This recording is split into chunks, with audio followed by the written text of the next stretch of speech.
I'm Cooper Little, and welcome back to Crash Course California Edition. Picture this. It's early fall. The canals are turgid with fresh snowmelt. An expansive sea of tule swaying in the wind, and the Chinook salmon are returning inland in inconceivable numbers. Miwok men are wading waist deep, perfectly positioned for them to arrive. So why did one of the most productive river systems west of the Mississippi become tainted by human interference? The San Joaquin-Sacramento Delta, often referred to as the heart of California, is a 730,000-acre inland estuary where California's two largest rivers meet before flowing into the San Francisco Bay. In this episode of Crash Course, I will tell you the story of indigeneity in the California Delta. For the indigenous peoples of the Delta, fish were not only their primary livelihood, but also a conduit of social interaction. Delta communities timed their fishing practices to align with the salmon migration patterns, using techniques such as spearing and netting. Salmon migrate from the Pacific coast to the Delta to spawn, and the juvenile use their wetlands to grow up. The complex ecosystem of the Delta slowed and cooled water, making it the perfect habitat for spawning.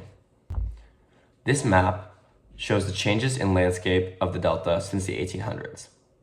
The entirety of the Delta and beyond was dominated by vast waterways and wetland. Now, as you can see, it's mostly dominated by urban canals or agricultural land. Water moved freely across the state, creating boundless territory for salmon to spawn and pass through the Delta twice, once as immature, pausing to feed on the channels on their way downstream to sea, and the other as huge adults, returning to their mountain spawning grounds to have offspring and die. Waves of spawning runs would happen 4 times during the year. Common game included tule elk, pronghorn antelope, and grizzly bears. Every organism played its role in the ecosystem, and natives harvested everything sustainably. So, what is the Delta like today? Why has it changed? Where did all the natives go? Like all former native land that was inhabited by settlers, the owners of the land were removed first. The Spanish mission San Jose drew many natives from the Delta region. However, the complex wetlands also became a refuge for escaped individuals or those who resisted conversion. Despite this, Spanish brought diseases that wiped out the remaining populations. If you thought things couldn't get worse, it did.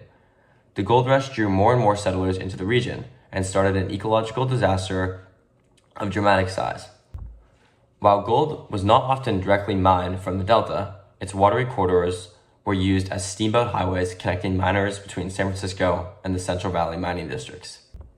I'm sad to say I don't think any miners used tule boats to get around. Soon, greedy settlers had their eyes set on the back swamps and levees of the Delta. This time, not for gold, but for something just as lucrative. Peat soil, rich in nutrients and made from decades of decayed tule, presented great agricultural potential for men who struck out on gold. When California reached statehood in 1850, the Delta was taken over by the Swamp and Overflow Act, and allotments were sold to farmers for $1 per acre. The invention of the long boom clamshell dredge would become the primary tool in transforming the Delta into farmland. These huge contraptions moved through the channels, scooping hundreds of pounds of river bottom soil and dropping it on the banks to be used by farmers. Quickly, the soggy area could be drained and used for farmland. Of course, the native fish suffered the most. Floodplains that once nourished young salmon were decimated. This meant there was overall less room for fish, water became faster and warmer, nutrient flow was reduced, and the water was polluted from agricultural and hydraulic mining upstream.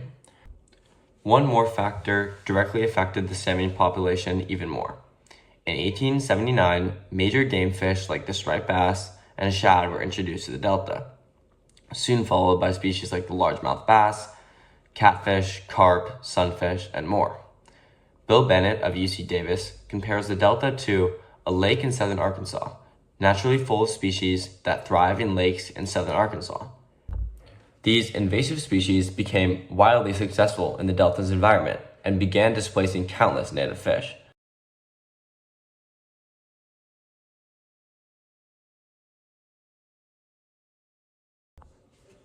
So, what is happening today?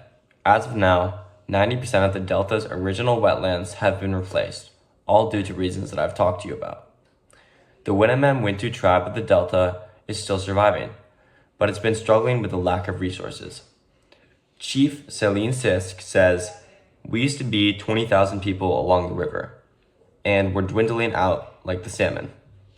We only have 126 members of the tribe left, and so if the salmon are going extinct, we can only guess that so will we." According to the local tribes and communities, the solution, putting in place stricter regulations for water use. In May of 2022, the Stanford Law Clinic submitted a petition to the State Water Resources Control Board. This petition was submitted on behalf of the NatAm Wintu tribe, Shingle Springs Band of Miwoks, Restore the Delta, Little Manila Rising, and Save California Salmon. Here are the contents of the petition from Stanford's website. The clinic respectfully requested that the State Water Resources Control Board, 1. Immediately undertake and timely complete review of water quality standards in the Water Quality Control Plan for the San Francisco Bay/Sacramento San Joaquin Delta Estuary.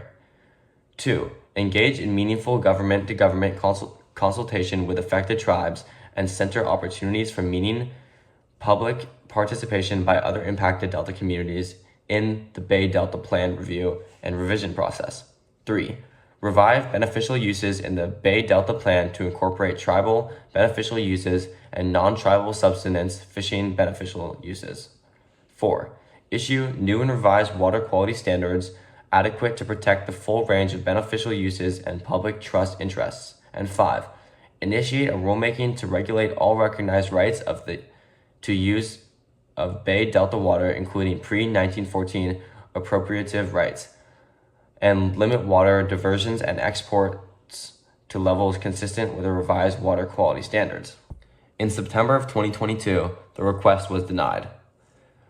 Without any additional action from the board, this denial for policy change will continue to impose environmental and health issues for the indigenous communities in the Delta.